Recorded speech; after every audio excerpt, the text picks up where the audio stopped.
ओम नमो भगवते वासुदेवाय। इस साल की आखिरी एकादशी है 22 और 23 दिसंबर को। इस बार दोनों ही दिन एकादशी का व्रत रखा जा सकता है। अगर आप चाहो तो 22 को भी रख सकते हो और अगर चाहो तो 23 को भी रख सकते हो। अगर आप भी एकादशी का व्रत रखते हैं तो आपको एकादशी व्रत के नियमों को अच्छे से मानना चाहिए। दरअसल एकादशी का जो व्रत होता है वो 10वीं तिथि की शाम से ही शुरू हो जाता है। एकादशी व्रत का प्राण द्वादशी के नियमों के मुताबिक ही करना चाहिए और ब्राह्मणों को भोजन कराकर उसके बाद खुद भोजन ग्रहण करना चाहिए। और एकादशी के दिन भूल से भी बैंगन, मसूर, उड़द की दाल, मूली का सेवन नहीं करना चाहिए।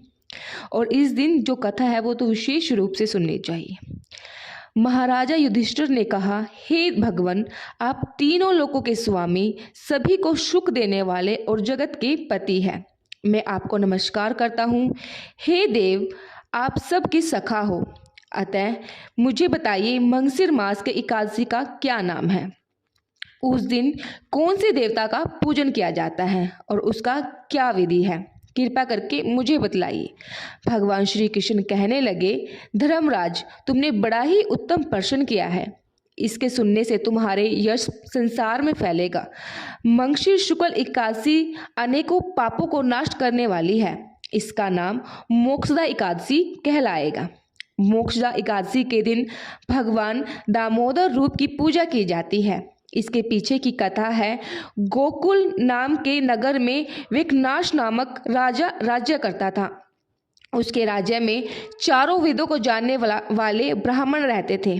वह अपने राजा अपनी प्रजा का अपनी संतान की तरह ही लालन पालन करते थे। एक बार रात में राजा ने एक सपना देखा। उसके पति नरक में चले गए। यह सोचकर उसे बहुत ज़्यादा अचंभा हुआ। सुबह उठकर वह विद्वानों ब्राह्मणों के पास गया और अपना सपना सुनाया और कहने लगा, मैंने अपने पिता को नरक में कष्ट उठाते हुए देखा है। उन्होंने मुझे कहा, हे पुत्र, मैं नरक में पड़ा हूँ, यहाँ से तुम मुझे मुक्त कराओ।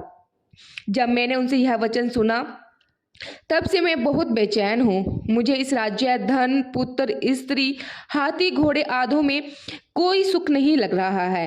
राजा ने कहा, हे ब्राह्मण देवताओं, इस दुख के कारण मेरा सारा शरीर जल रहा है। अब आप कृपा करके कोई ताप, दान, व्रत आदि ऐसा कोई उपाय बताइए जिससे मेरे पिता को मुक्ति मिल जाए। उस पुत्र का जीवन व्यर्थ है जो अपने माता पिता का उद्धार न कर सके। एक उत्तम पुत्र जो अपने माता पिता और पूर्वजों का उद्धार करता है वह हजारों मूर्ख पुत्र से अच्छा है। जैसे एक चंद्रमा सारे जगत में प्रकाश कर देता है परंतु हजारों तारे नहीं कर सकते।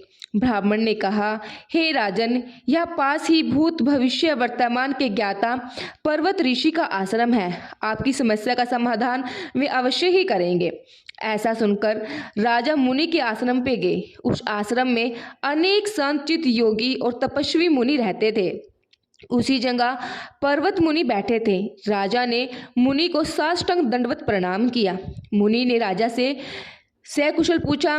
राजा ने कहा, महाराज, आपकी कृपा से मेरे राज्य में सब सकुशल है, लेकिन अचानक से मेरे चित्त में बहुत अशांति सी छा रही है। ऐसा सुनकर पर्वत मुनि ने आंखें बंद की और राजा के भूत के बारे में विचार करने लगे। फिर बोले, हे राजन, मैंने योग के बल से तुम्हारे पिता के कुकर्मों को जान लिया है। उन्होंने पूर्व जन्म में कमांतरी होकर एक पत्नी को रति दी, किंतु शोध के कहने पर दूसरे पत्नी को ऋतु दान मांगने पर भी नहीं दिया। उस पाप कर्म के कारण तुम्हारे पिता को नरक में जाना पड़ा। तब राजा ने कहा, इसका कोई उपाय बताइए। मुनि बोले, हे राजन, आप मंगसिर मास एकादशी का उपवास करें और उस उपवास के पुण्य को आप अपने पिता को संकल्प कर दें। इसके प्रभाव से आपके पिता की अवश्य ही नरक से मुक्ति होगी। मुनि के यह वचन सुनकर राजा महल में आए और मुनि को कहे अनुसार कुटुंब सहित मोक्षदा एकादशी का व्रत किया।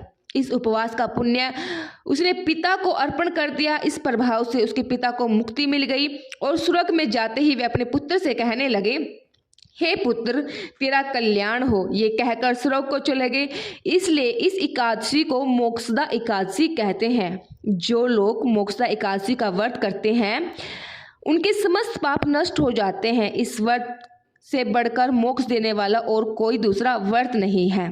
तो ये थी मोक्षदा एकादशी की कथा। और मोक्षदा एकादशी को बहुत ही ज़्यादा एक पुण्य एकादशी माना जाता है।